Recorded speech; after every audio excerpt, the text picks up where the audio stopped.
नमस्कार, खबरों की खबर में आपका स्वागत है। मैं हूं तृप्ति। सुशांत सिंह राजपूत केस में आए ड्रग एंगल में अब रिया चक्रवर्ती का क्या रोल है? सुशांत के घर तक ड्रग पहुंचाने वाले रिया के गुर्गे कहां से ड्रग्स लाते थे? क्या रिया साउथ के फिल्म एक्टर्स को ड्रग सप्लाई करने का काम करती थी? और डार्क नेट क्या है और क्या है इसका रिया चक्रवर्ती से कनेक्शन?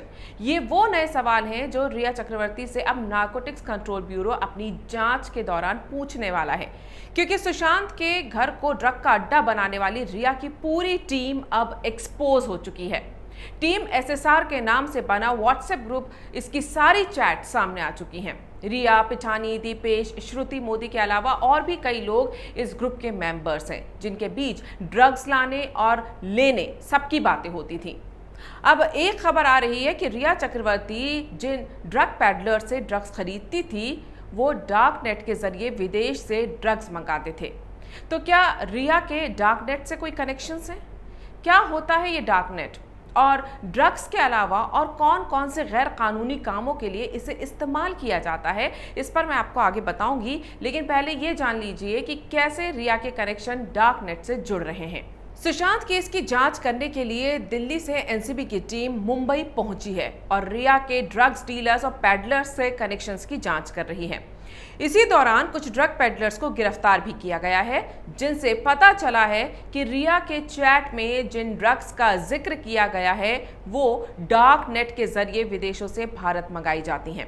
साथ ही एनसीबी ने शक जताया है कि रिया किसी बड़े ड्रग नेक्सस का हिस्सा भी हो सकती है, यानी रिया सिर्फ ड्रग्स खरीदने वालों में से नहीं बल्कि उसे सप्लाई करने वाली डीलर भी हो सकती है।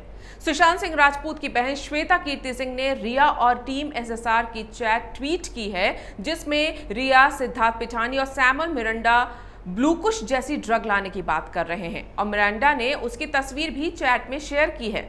इसे लेकर सुशांत की बहन ने पूछा है कि वहां क्या चल रहा था। इस चैट में रिया डूबीज मांग रही है। साथ ही इसमें रिया ने लिखा है कि लिफ्ट के दरवाजे को लॉक कर दो और सुशांत के पास किसी एक लड़के को छोड़ दो। और इसी पर श्वेता ने सवाल उठाया है कि इन सब से क्या निष्कर्ष निकाला जाए। साफ है कि रिया के व्हाट्सएप चैट से इस बात के संकेत मिलते हैं कि रिया चक्रवर्ती सुशांत पर नजर रखने के लिए कह रही हैं। लिफ्ट को लॉक करने के पीछे क्या मकसद है? इन चैट से भी ये साफ है कि रिया को ड्रग्स की अच्छी पहचान है। इतना ही नहीं, रिया उन कीवर्ड्स को भी अच्छे से जानती है जिनके जरिए ड्रग्स मंगाया जाता है और ड्रग्स मंगवाने के लिए कथित रूप से ड्रग्स की अवैध रूप से सप्लाई करने वाले ड्रग पैडलर्स के संपर्क में भी थी। रिया और सैमुअल के 17 अप्रैल 2020 और 1 मई 2020 की चैट के मुताबिक 17,000 रुपए की वीट की खरीद रिया के भाई शौविक चक्रवर्ती ने की है। चैट के जरिए इस बात का भी पता चला है कि साल 2017 से ही रिया चक्रवर्ती ड्रग्स ले रही है। वो वीट, मैरिजुआना, सीबीडी जैसे नशीले पदार्थ का इस्तेमाल कर चुकी है। साथ ही इस बात का भी खुलासा हुआ है कि रिया को ये भी पता है कि कौन से ड्रग्स का कितना असर होता है। अब नारकोटिक्स कंट्रोल ब्यूरो की जांच में इस बात का खुलासा हुआ है कि रिया चक्रवर्ती डार्क नेट इस्तेमाल करने वाले पेडलर्स से ड्रग्स लेती थी।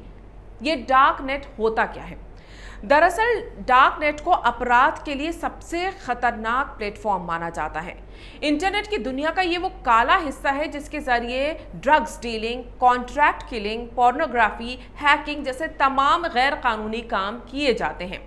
आपको ये जानकर हैरानी होगी कि इंटरनेट का 94% स्पेस डार्कनेट या डीप डार्कनेट में इस्तेमाल होता है, यानी हम और आप जो इस्तेमाल करते हैं वो सिर्फ 4% है। इस प्लेटफॉर्म की खास बात यह है कि जुर्म की दुनिया से जुड़े लोग इसमें फेक आईडी इस्तेमाल करते हैं और अपराधी की आईडी फर्जी होने की वजह से उन तक पहुंच पाना बेहद मुश्किल होता है। इन्हीं के जरिए अपराध के सारे टूल्स मंगाए जाते हैं। विदेशों से ड्रग्स मंगाने के लिए भी इसी डार्क नेट का इस्तेमाल किया जाता है, जिससे उनको पकड़ा ना जा सके। यानी डार्क नेट या डार्क वेब इंटरनेट की वो काली दुनिया है जिसमें दुनिया भर के गैर कानूनी काम किए जाते हैं। ये हमारी और आपकी सोच से कहीं ज्यादा रहस्यमयी और डरावनी दुनिया है। अब सुशांत केस में एनसीबी ने रिया के ड्रग कनेक्शन इसी डार्क नेट से जुड़े होने की बात कही है। यही वजह है कि सीबीआई ने पूछताछ के दौरान जब रिया से ड्रग कनेक्शन से जुड़े सवाल किए तो वो घबरा गई और सवालों के सही जवाब नहीं दे पाई। सूत्रों के हवाले से ये पता चला है कि नीरज और दीपेश ने अपने बयान में बताया है कि वो लोग रिया के कहने पर ही ड्रग खरीदने जाते थे और उसके बताए आदमी से ही ड्रग लेते थे। अब जब रिया चक्रवर्ती ड्रग के मामले में पूरी तरह फंस चुकी है तो उसकी गैंग ने इन दिनों एक नया पैंतरा चला है। रिया की तरफ से वो चैट रिलीज किए जा रहे हैं जिसमें वो सुशांत के बाइपोलर होने के अपने दावे को सही साबित कर सके। साथ ही ड्रग्स को लेकर आए सबूतों को वो झुठला नहीं पा रही। इसीलिए अब ये प्लॉट तैयार किया जा रहा है कि किसी तरह से ये साबित कर दिया जाए कि सुशांत सिंह राजपूत ही ड्रग्स लेते थे और चैट में जो ड्रग्स मंगाई जा रही थी वो उन्हीं के लिए मंगाई जा रही थी। मतलब जो इंसान अब इस दुनिया में नहीं है उस पर इल्जाम लगा दो क्योंकि वो अपनी सफाई देने के लिए आने वाला नहीं है। ये सामने आ चुका है कि सुशांत अपने पैसों के अनाप शनाप खर्च को लेकर परेशान रहने लगे थे। सिद्धार्थ पिठानी ने सीबीआई को अपने बयान में बताया है कि जनवरी में जब वो सुशांत के बुलाने पर उनके साथ काम करने के लिए उनके घर रहने मुंबई आए तो सुशांत काफी इमोशनल होकर रोने लगे थे। सुशांत ने पिठानी को बताया था कि रिया उनके कार्ड से बहुत ज्यादा पैसे खर्च करती है। वो अपने पैसों को लेकर इनसिक्योर थे। वो बॉलीवुड छोड़कर खेती करना चाहते थे, साथ ही अपने उस ड्रीम प्रोजेक्ट पर काम करना चाहते थे जिसके लिए उन्होंने पिठानी को मुंबई बुलाया था। पिठानी ने बताया कि सुशांत ने महीने का खर्च 30,000 रुपए तक करने के लिए भी कहा था। वहीं सुशांत की बहनों ने बताया कि रिया को सुशांत का फिल्मी दुनिया छोड़कर खेती करने का फैसला मंजूर नहीं था। रिया ने इंडिया टुडे को दिए गए इंटरव्यू में बताया था कि सुशांत खेती करने जाना चाहते थे और मुंबई से ऐसी प्राकृतिक जगह पर रहने चले जाना चाहते थे जहां उन्हें शांति मिल सके। मई महीने में वो शिफ्ट होने का फैसला ले चुके थे और रिया के मुताबिक जून के पहले हफ्ते से ही उनकी मानसिक स्थिति बिगड़ने लगी, इतनी कि रिया खुद उनके साथ रहकर डिप्रेशन का शिकार हो गई। फिर 8 जून को वो रिया से जाने को कहते हैं जिससे वो पहले ठीक होकर आए और फिर सुशांत की मदद कर सके। लेकिन इसी इंटरव्यू में आगे रिया बताती हैं कि सुशांत ने उन्हें घर से निकाल दिया था और वो काफ़ी हर्ट थी, इसीलिए उसने गुस्से में सुशांत का नंबर ब्लॉक कर दिया था। आपको बता दूं कि सीबीआई के सामने भी रिया सुशांत का घर छोड़ने की वजह का कोई संतुष्ट जवाब नहीं दे पाई है। कहा जा रहा है कि रिया को सुशांत का मुंबई छोड़कर जाने का फैसला इसलिए पसंद नहीं था क्योंकि इससे उसका ड्रग का अड्डा बंद हो जाता। तो क्या सुशांत को रिया के इरादों की भनक लग चुकी थी? क्या सुशांत जान चुके थे रिया और उसकी गैंग मिलकर न सिर्फ उसके पैसों पर ऐश कर रहे हैं बल्कि ड्रग के गैर कानूनी कामों को भी उसके घर से अंजाम दिया जा रहा है? रिया के जाते ही हुई दिशा की मौत से सुशांत क्यों बुरी तरह घबरा गए? उनके घर के डिजिटल डेटा क्यों उड़ाए गए?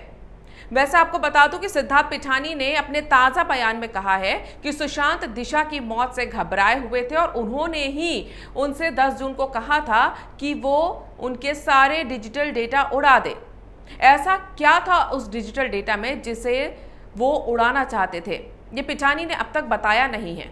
अब एक बार फिर वही बात, सुशांत तो इस दुनिया में नहीं है जो आकर बताएं कि हाँ मैंने ही सिद्धार्थ पिठानी को ये डेटा उड़ाने को कहा था।